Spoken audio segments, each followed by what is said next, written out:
व्यासपीठ या शब्दाचा संबंध महर्षी व्यासांशी असावा असा एक तर्क आहे. त्यामुळे ज्या व्यक्ती व्युत्पन्न आणि परिणत प्रज्ञ असतात त्यांना व्यासा समान लेखून त्यांचा आदर करण्यासाठी केलेली स्वतंत्र आसन व्यवस्था म्हणजे व्यासपीठ. अशा व्यासपीठावर स्थानापन्न झालेले ऋषितुल्य आदरणीय योगीराज महाराज पैठणकर, तसेच देव, देश, धर्म, भाषा, कला, संगीत, साहित्य, संस्कृती या वैयक्तिक जीवनाच्या, समाजाच्या आणि देशाच्या उत्कर्षासाठी आवश्यक असणाऱ्या विविध गोष्टींवर प्रेम करणारे व नाद संगीत प्रतिष्ठानच्या या संत महोत्सवावर प्रेम करणाऱ्या सर्व रसिक श्रोत्यांना नितीन कराडकरचा नमस्कार. पसायदानात ज्ञानेश्वरांनी संपूर्ण विश्वाकरिता व समस्त मानव जातीकरिता विश्वात्मक देवाकडे मागणे मागितले आहे व आपल्या संतांनी कधीही संकुचित वृत्ती न ठेवता समस्त मानवांचे कल्याण हेच उद्दिष्ट ठेवलेले आहे.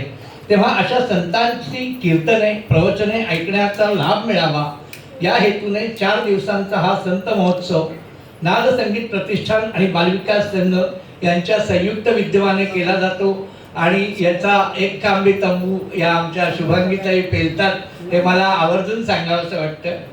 संत महोत्सवाच्या आयोजनाचा हेतू असा आहे, अशा संतांच्या सान्निध्यात 4 दिवस राहून आपले आचरण शुद्ध करणे किंवा सुधारणे.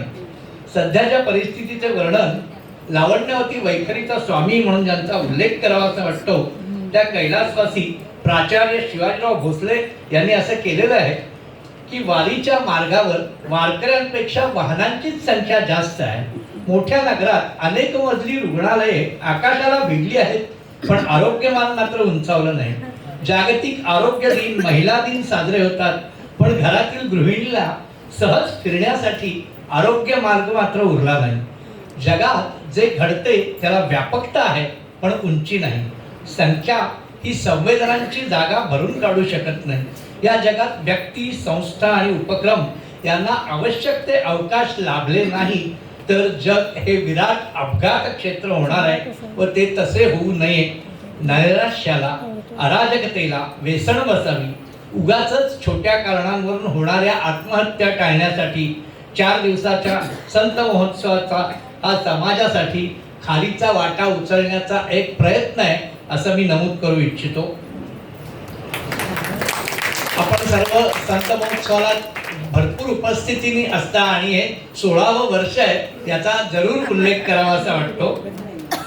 आज या शेवटच्या पुष्पात योगीराज महाराज पैठणकर यांचे संत एकनाथ विचारदर्शन हा विषय आपल्यासमोर मांडणार आहेत.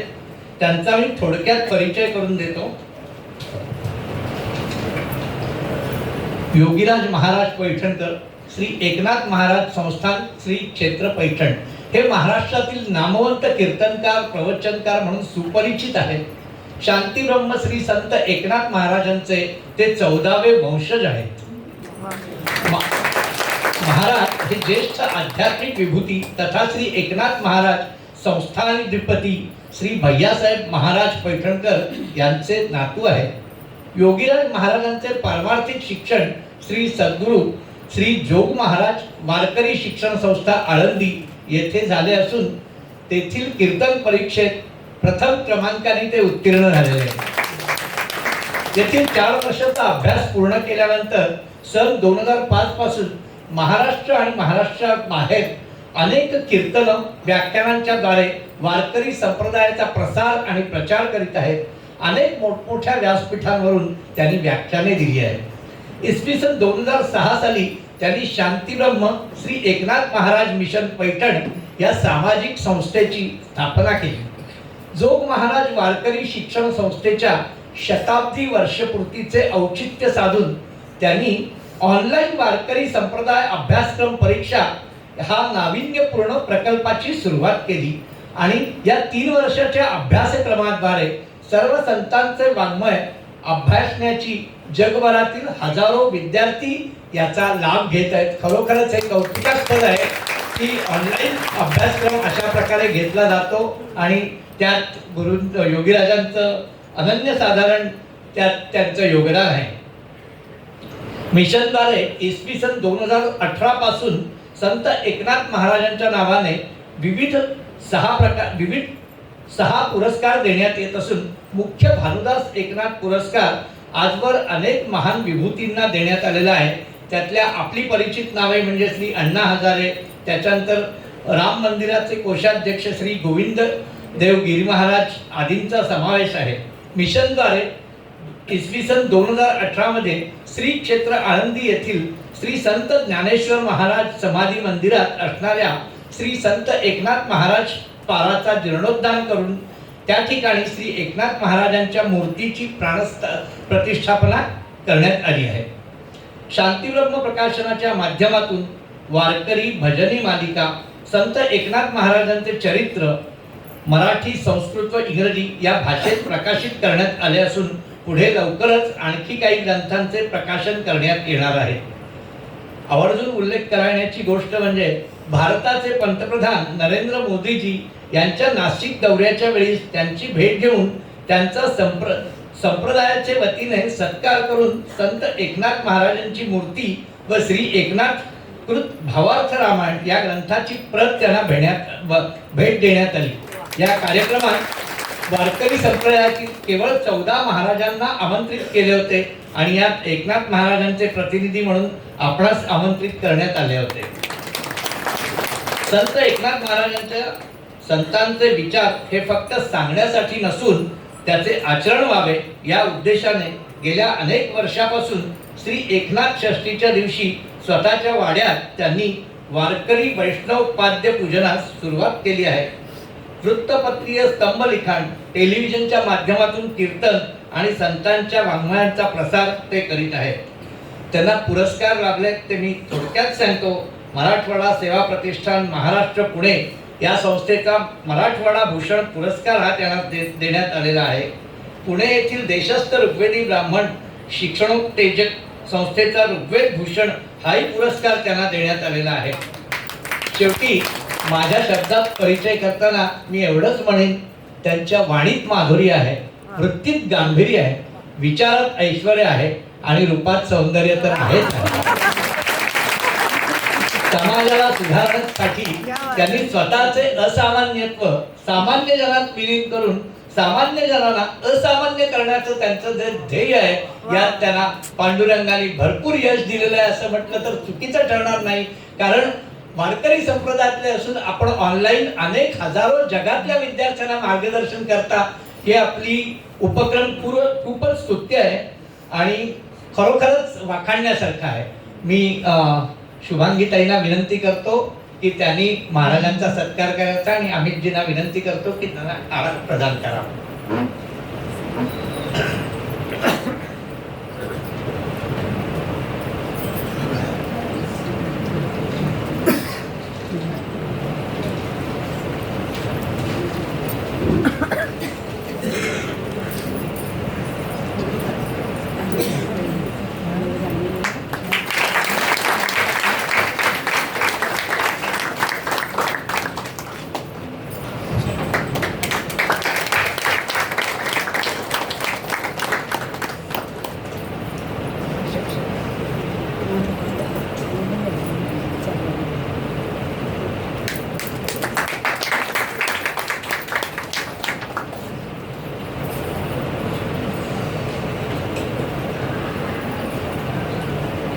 मी महाराजांना विनंती करतो की त्यांच्या प्रवचनाला सुरुवात करावी. धन्यवाद.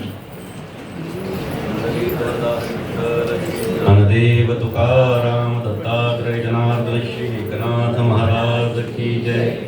हरे राम राम राम हरे हरे, हरे कृष्ण कृष्ण कृष्ण हरे हरे. हरे राम राम राम हरे हरे, हरे कृष्ण कृष्ण कृष्ण हरे हरे.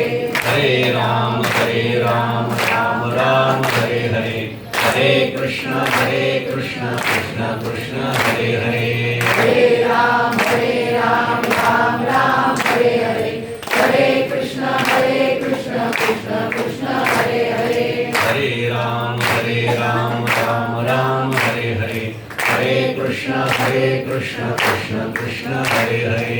हरे राम राम राम हरे हरे, हरे कृष्ण कृष्ण कृष्ण हरे हरे पुंडलीकवरदा हरी विठ्ठल श्री ज्ञानदेव तुकाराम शांती ब्रह्म एकनाथ महाराज की जय. वैष्णव वीर भानुदास महाराज की जय. संतांच्या विभूती धर्मालागी अवतरती, धर्मरक्षणा कारणे साधू होता ती अवतीर्णे, जगा लावावे सतपथी हेची साधूची पैकृती, धर्मरक्षणा कारणे साधू होता ती अवतीर्णे, एका जनार्दनी साधू हृदयी वसे ब्रह्मानंदो, धर्मरक्षणा कारणे साधू होता ती अवतीर्णे, स्वये भानुजो भानु आराधियेला, तयाचे कुळी दीपको दिव्य झाला, हरी भक्ती लागो नितारी समस्ता, नमस्कार माझा सद्गुरु एकनाथा. बालविकास संघ चेंबूर आणि नाद संगीत प्रतिष्ठान यांच्या संयुक्त विद्यमानं संत महोत्सवाचं हे 16वं वर्ष आहे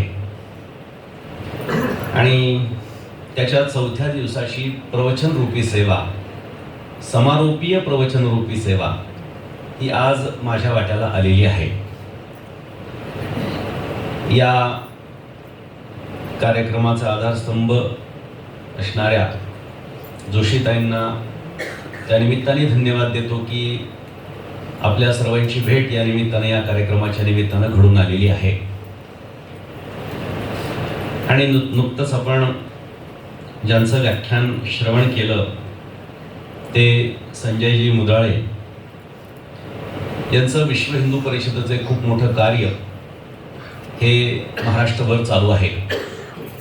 आणि आता आम्ही जेव्हा कार्यालयामध्ये बसलो होतो त्यावेळी लोकांच्या प्रतिक्रिया सांगत होत्या की त्यांचं बोलणं हे आपल्या सर्वांच्या हृदयाला स्पर्श करून गेलेलं आहे.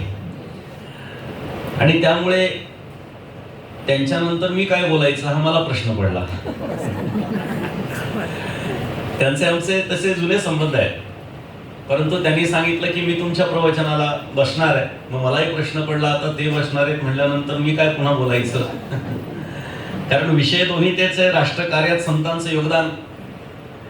आणि मी जो विषय हाताळणार आहे तो एकनाथ महाराजांचं विचारदर्शन.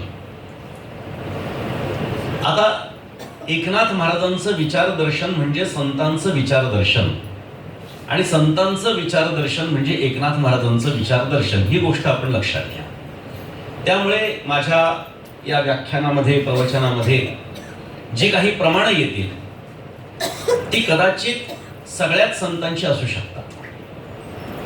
त्यामुळे विषय जरी एकनाथ महाराजांचे विचारदर्शन असले तरी संत महात्म्यांचे विचार हे स्वतंत्र नाही आहेत. त्यांचा आधार श्रीमद भगवद्गीता आहे. आम्हाला सर्वांना माहिती आहे ज्ञानदेवी रचिला पाया, हे आम्हाला माहिती आहे. मग ज्ञानदेवी रचिला पाया या प्रमाणावरून आपण जर असा विचार करत असाल की ज्ञानेश्वर महाराजांनी वारकरी संप्रदायाची स्थापना केली तर हा विचार तुमच्या मनातून काढून टाका. कारण वारकरी संप्रदायाची स्थापना ही कोणीही केलेली नाही. ज्याप्रमाणे आपल्या सनातन वैदिक हिंदू धर्माचा कोणी संस्थापक नाही, त्याच पद्धतीनं आपल्या वारकरी संप्रदायाचाही कोणी संस्थापक नाही. कोणीतरी निमित्त ठरलेला आहे. ज्या अर्थी कार्य आहे त्या अर्थी कारण असतं. हा वेदांताचा नियम जर आपण बघितला तर आपल्याला लक्षात घेता येईल की काही उपादान कारणं असतील आणि काही निमित्त कारणं असतील. ज्ञानेश्वर महाराजांच्या एका प्रमाणाचा विचार जर आपण केला, हे कुलालमतीचे गर्भ उमटले की, तर त्याच्यातून आपल्याला लक्षात येईल की बाजारामध्ये काही जण त्याला मडकी म्हणतात, कोणी सुगडे म्हणतात, काय कोणी प्रत्येक जण वेगवेगळ्या नावाने त्याला हाक मारतो किंवा त्याचा उल्लेख करतो. पण हे जेव्हा बाजारामध्ये विकण्यासाठी येतं तेव्हा ते काही तयार होऊन आलेलं नसतं. म्हणजे ते मूलतः तयारच झालेलं आहे आणि कोणीतरी आणलंय आणि विकलंय असं होत नसतं. ज्या अर्थी कार्य आपल्याला दिसतं त्या अर्थी कारण असलं पाहिजे. कार्य जर मडकं दिसतंय तर त्या मडक्याला दोन प्रकारची कारणं आहेत. कुठल्याही गोष्टीला दोन प्रकारची कारणं असतात. कोणतंही कार्य जेव्हा आपण समोर पाहतो तेव्हा त्याला दोन कारणं असतात. एक असतं निमित्त कारण आणि दुसरं असतं उपादान कारण. निमित्त कारण म्हणजे काय, उपादान कारण म्हणजे काय, याचं थोडं चिंतन करा. उपादान कारण म्हणजे ज्या गोष्टीशिवाय कार्य कदापि घडू शकत नाही ते त्या गोष्टीचं उपादान कारण असतं. म्हणजे मडक्याच्या ऐवजी मडकं बनवत असताना जर मातीच नसेल तर ते मडकं बनू शकत नाही. म्हणजे माती हे त्या मडक्याचं उपादान कारण आहे. निमित्त कारण काय आहे तर त्या मातीमध्ये कालवण्यात आलेलं पाणी, ते चक्र की ज्याच्यावरती ते मडकं बनलेलं आहे, त्याच्यासाठी चक्र फिरवण्यासाठी वापरण्यात येणारी काठी आणि काठी फिरवणारा तो कुलाल म्हणजे तो कुंभार, हे सगळे निमित्त कारण आहेत. म्हणजे कोणतंही कारण, जेव्हा कोणतंही कार्य आपल्याला दिसतं त्याची दोन कारणं असतात, एक निमित्त कारण असतं आणि एक उपादान कारण असतं. मग आता वारकरी संप्रदायाच्या निर्मितीला काही उपादान कारण आहे का, तर परमात्मा हाच सगळ्याचं उपादान कारण आहे, हे वेदांताचं शेवटचं उत्तर आहे. मग निमित्त कारण काय आहे तर पुंडलिकराय हे निमित्त कारण आहे. पुंडलिकाची भेटी परब्रह्म आलेगा आपण आरतीमध्ये म्हणतो. म्हणजे पुंडलिकरायाच्या योगानं पांडुरंग परमात्मा हा पंढरपुरामध्ये आला. म्हणजे पुंडलिकराय हे निमित्त कारण आहेत वारकरी संप्रदायाचं. मग ज्ञानेश्वर महाराजांना आम्ही ज्ञानदेवी रचिला पाया का म्हणतो, तर त्याचं उत्तर असं आहे की ज्ञानेश्वर महाराजांनी वारकरी संप्रदायाला सर्वप्रथम वैचारिक बैठक तयार करून दिली.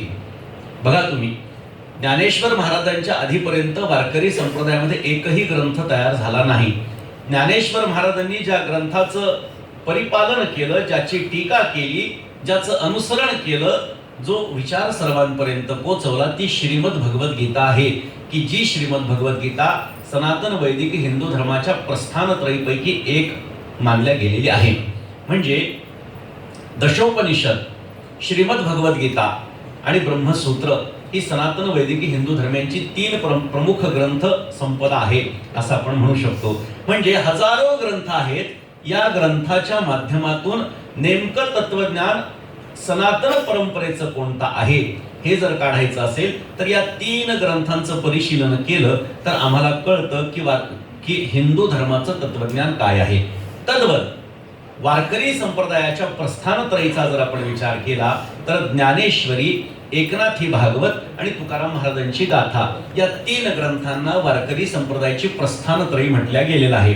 म्हणजे वारकरी संप्रदायामध्ये जरी अनेक ग्रंथांची निर्मिती झाली तरी वारकऱ्यांचं तत्वज्ञान नेमकं काय आहे तर हे या तीन ग्रंथांचं वाचन केल्यानंतर, पारायण केल्यानंतर आम्हाला कळणार आहे. म्हणून हे तीन ग्रंथ वारकरी संप्रदायाची प्रस्थानत्रयी म्हणून गणण्यात आलेली आहे.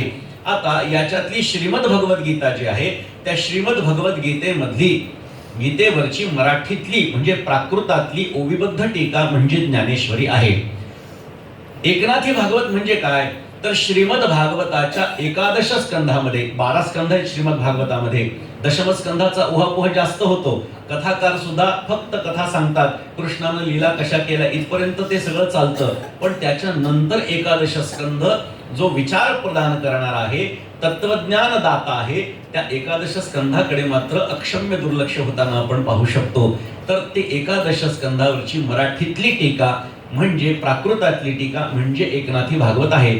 मग काही जण म्हणतील मग तुकाराम महाराजांचे अभंग काय आहेत तर ज्ञानेश्वरी आणि एकनाथी भागवताचा सार म्हणजे तुकाराम महाराजांच्या अभंगाची गाथा आहे. किंवा दुसऱ्या भाषेमध्ये बोलायचं झालं, रामेश्वर भट्टांच्या भाषेमध्ये बोलायचं झालं तर तुकाराम महाराजांचा गाथा हा पंचम वेद आहे असं आपण म्हणू शकतो. म्हणजे वैचारिक बैठक जी आहे, तात्विक बैठक जी वारकरी संप्रदायाची आहे, वारकरी संतांची आहे, तिचं मूळ जर आपण शोधलं तर ते मूळ भगवान श्रीकृष्णाच्या विचारात आहे.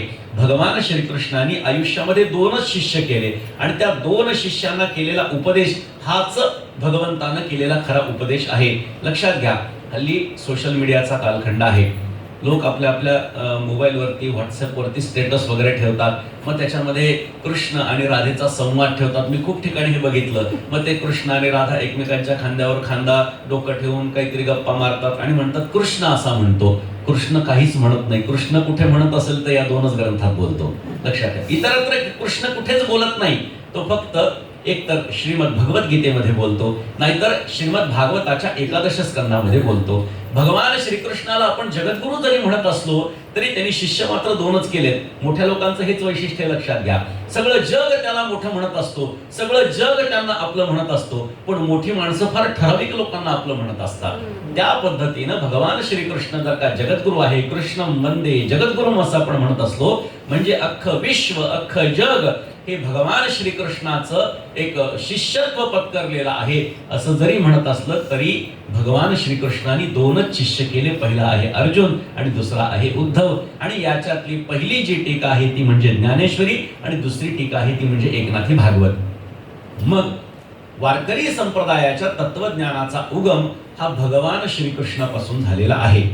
आणि भगवान श्रीकृष्णापासून झाला असल्यामुळे त्याचे जे विचार आहेत तेच वारकरी संप्रदायाचे विचार आहेत. आता गीता ही वेगवेगळ्या लोकांनी वेगवेगळ्या दृष्टीने घेतलेली आहे. कोणाला ती ज्ञानपर वाटली, कोणाला कर्मपर वाटली, कोणाला उपासनापर वाटली. परंतु हे कसं आहे की 4-5 आंधळ्यांना एका हत्तीला हात लावायला लावला. आपल्याला सर्वांना कथा माहिती असेल. कोणी त्याच्या पायाला हात लावला आणि सांगू लागलं की हत्ती आहे ना हा खांबासारखा असतो. कोणी कानाला हात लावला, सांगू लागला हत्ती आहे ना हा सुपासारखा असतो. कोणी सोंडेला शेपटीला हात लावला, त्यांनी सांगितलं ना दोरीसारखा तो असतो. म्हणजे काय, प्रत्येकाची दृष्टी जशी आहे तशी त्याला सृष्टी दिसली. बरं का, दृष्टी सृष्टीवाद हा वेदांतातला एक महत्वाचा वाद सांगितला गेला बरं का. सृष्टी दृष्टीवाद आणि दृष्टी सृष्टीवाद. दृष्टी सृष्टीवाद म्हणजे काय, जशी आपल्याला आपली दृष्टी आहे तशी आपल्याला सृष्टी दिसत असते. म्हणजे त्यासाठी एक उदाहरण दिल्या जातं बघा. भगवान श्रीकृष्ण एकदा कौरव आणि पांडवांच्या जवळ गेले आणि दुर्योधनाला सांगितलं बाबा सभेमध्ये जा आणि जरा सज्जनांची यादी घेऊन ये, मला जरा बघायचं या सभेमध्ये सज्जन किती बसलेले आहेत. दुर्योधन गेला आणि सभेमध्ये एकेका माणसाकडे बघू लागला. पूर्ण चौफेर नजर फिरवल्यानंतर त्याच्या लक्षात आलं, त्याला वाटलं की या सभेमध्ये एक सुद्धा सज्जन नाहीये. कोरा कागद घेऊन गेले. दुर्योधन कोरा कागद घेऊन भगवान श्रीकृष्णाकडे गेला. कृष्णाने विचारलं मला कोराच कागद दिलास? त्यांनी सांगितलं हो देवा, या सभेमध्ये एक सुद्धा सज्जन नाही, म्हणजे सगळे दुर्जन भरलेले त्या सभेत. बरं ठीक आहे. धर्मराजाला सांगितलं धर्मराजा या सभेमध्ये सगळे जण दुर्जन आहेत, दुर्जनांची तर यादी घेऊन ये म्हटले.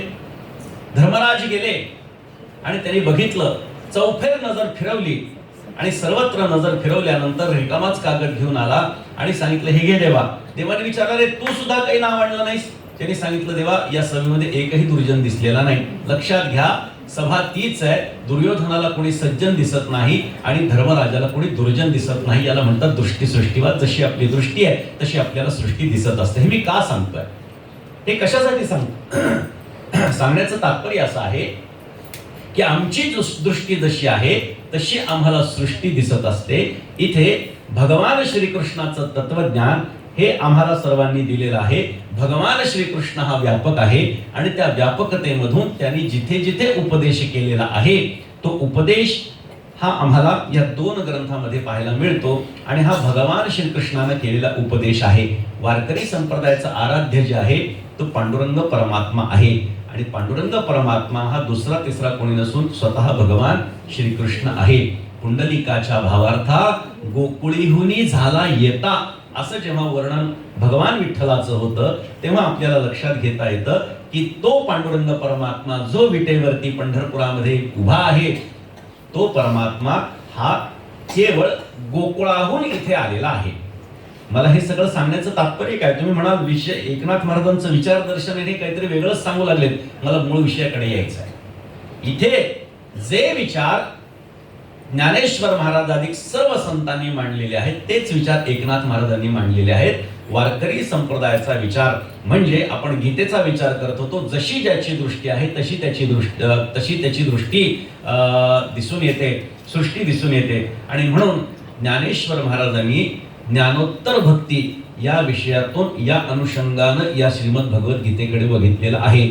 म्हणजे चराचरामध्ये एकच परमात्मा नांदतो, तो वास करतो, एको देव सर्वभूतेषु गूढाः.